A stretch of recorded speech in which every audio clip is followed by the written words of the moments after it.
So good evening, guys. We have Nick and Malcolm here this evening after a game from yesterday. So how did it go? Yeah, it was a good game. It was a gritty game. Obviously, the weather previous to it had played a part in the pitch, but both teams handled that.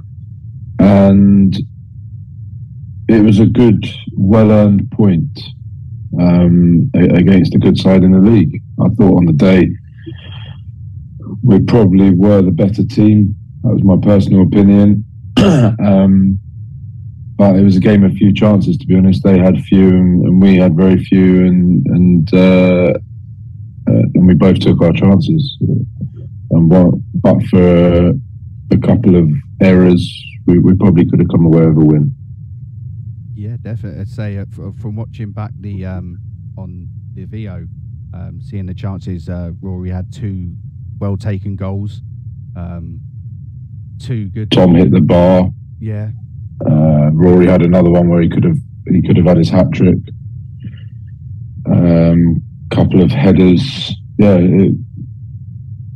and really most of their chances were half chances that we dealt with well and applied enough pressure that I think two or three of them went over the bar. So I'm very happy with the result overall.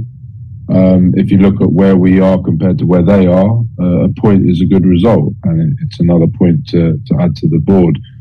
But obviously we would have preferred to win, and we felt we did enough in the game to probably get that win.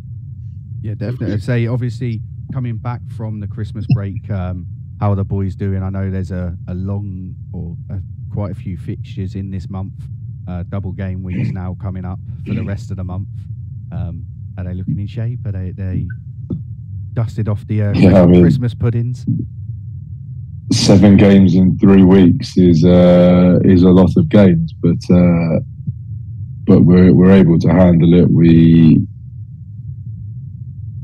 Malcolm deals with a lot of the fitness side of things, and I'm sure he'll be able to elaborate a bit more on that. But the help of our new catapult GPS units obviously assists with that, because it allows us to manage load a lot better, and the data that we're getting back from that and we're showing the boys, like I discussed with you the other week, has been a massive factor to our turnaround recently and the mini unbeaten run that we're now on.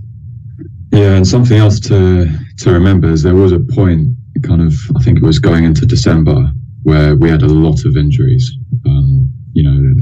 There were points where we could barely fill a squad, and it was a lot of our regular starting 11 players who were injured. But now, we've got a full squad. Even the players who've had longer term injuries, they're back in training now. They're getting themselves sharp and available, and I think it's been really good. It's been better organisation, I think, in terms of how much load the players get in each training session, which again we can plan based on the data. Also, recovering better after games. I think that the players are starting to take that on board, and then adapting training sessions if they shortly after a game, things like that. I think it's starting to make a difference, and I don't think it's a coincidence that the results are coming with that stuff. I was going to say it's and also being able to, being able to show the players that data has created more banter and you're on about and competition. No, and competition between it. Yeah. I mean, yeah, with Will's one, he hit top speed in one of the games. And that obviously created some banter. Obviously, you heard about that on your 12 days of Christmas. But also just little bits of competition, like who can get the fastest speed in training and who can cover the most distance and things like that. So it's allowed that side of things as well, which is good. And that's, it helps create a culture of players wanting to work harder and wanting to do get the work rate and get the running in. Whereas, I feel like, maybe when we first joined, or certainly in a lot of other setups, there's this fear of working hard or doing exercise or doing the running, but you do it and you get the rewards for it. The performances come shortly after. And I think the players are starting to see that. Yeah. And they can tell as well, so you asked me why I gave Bruno man of the match yesterday, and obviously his experience and work rate during the game and what he did during that game and every game was a massive factor to that. But he also covered the most ground yesterday. That's what the information told us. And then that sets a precedent to the team. That's what's required to have that kind of performance. Then the rest of the boys want to hit those levels as well. So it's a massive bit of kit that we're lucky to have, because you don't usually get it at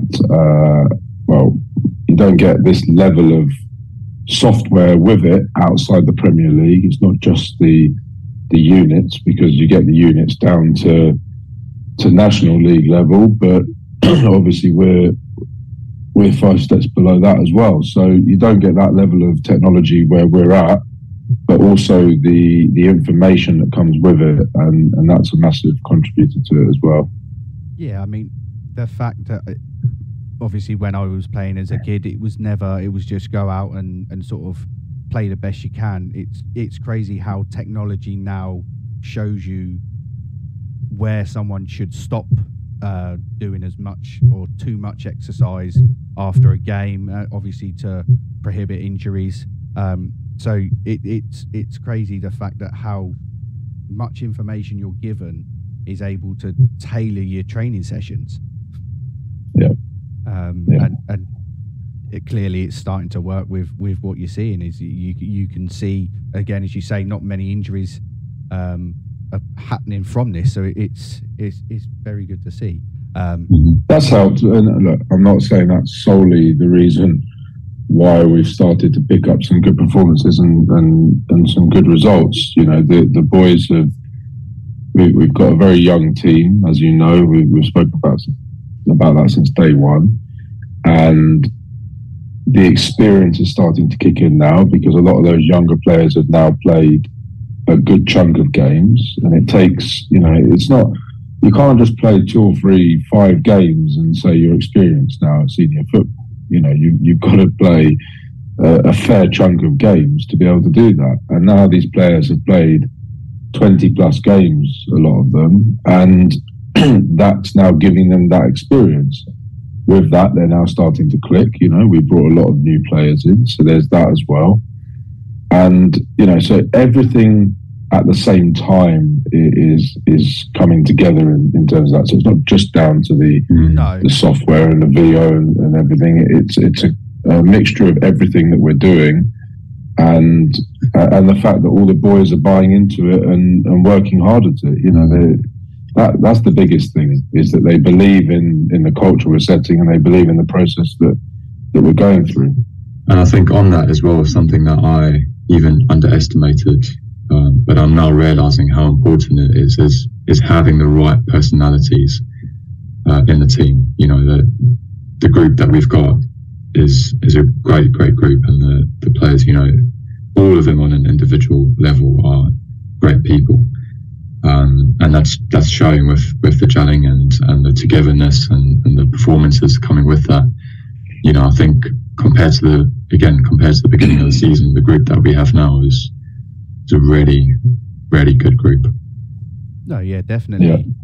Yeah. As I say, just seeing, obviously coming down to match days and seeing how the progression has come, you can start to see where everyone is now clicking, gelling, as having a lot of youngsters in the team is not always going to hit the ground running, and it's starting now to see it ticking in motion, and you can see they're definitely progressing through the season, which is what you obviously want through every season. But no, yeah. Thank you for your time this evening, gentlemen. We will see you Tuesday night. For the Stockport. Another local derby. I was going to say it is jam packed full of derbies this month as well, because we've got. This season is. I mean, you've got so many local teams in this division this season. The way the FA have structured it, so yeah, and they're coming thick and fast. So we get back on it on Tuesday. Definitely. Well, hopefully, guys, we will see you at the new Lamb Meadow on Tuesday at 7:45 kickoff, and hopefully we can upset the league leaders as well. Thank you, boys, and again, I will see you Tuesday. Great.